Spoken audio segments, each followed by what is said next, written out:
এই পর্যায়ে কিছু কথা বলার জন্য মঞ্চে আহ্বান জানাচ্ছি উদারতা যুব ফাউন্ডেশনের শিক্ষা সম্পাদক আরিফ বিল্লাহ শোভনকে। আমি ভাইকে মঞ্চে আসার জন্য বিশেষভাবে অনুরোধ করছি।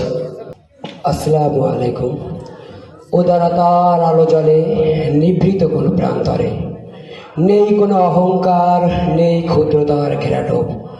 বুকের ভিতর হিমালয় এক শান্তির ছায়া দেয়। অসহায়দের মাঝে দাঁড়ানোই তার একমাত্র অভিপ্রায়।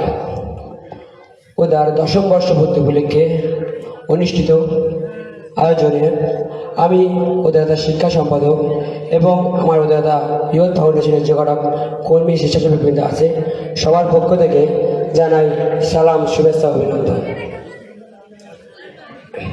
আসলে একটা সংগঠন দাঁড়া করানো যে কতটা কষ্টসাধ্য ব্যাপার এবং মানুষের পাশে দাঁড়িয়ে তাদের যে সেবা করা কতটা কষ্টসাধ্য ব্যাপার সেটা আপনারা নিশ্চয় জানেন। এবং এখানে আমাদের যে কর্মীরা আছে তারা অক্লান্ত পরিশ্রম করে সকাল থেকে সন্ধ্যায় রাত পর্যন্ত কখনো দেখা যায় 2টা আর 3টা পর্যন্ত পরিশ্রম করে মানুষের পাশে দাঁড়িয়ে তাদের সেবা করে যাচ্ছে।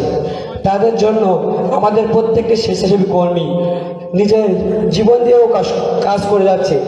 আপনারা নিশ্চয় জানেন কদিন আগে একটা আমাদের ঘরের কাজ হওয়ার জন্য একটা যে মালামাল আনতে যাওয়া হয়েছিল, সেখানে আমাদের যে উদারতার কর্মী আছে তারা 2 জন খুবই গুরুতর আহত হয়েছিল।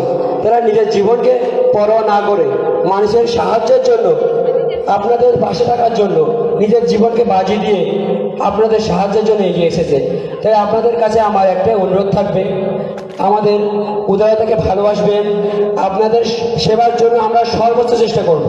আপনাদের সেবার জন্য এই উদারতা আপনাদের সবসময় কাজ করবে। তাই আমি এই বক্তব্য রেখে এখানে শেষ করছি। আসসালামু আলাইকুম।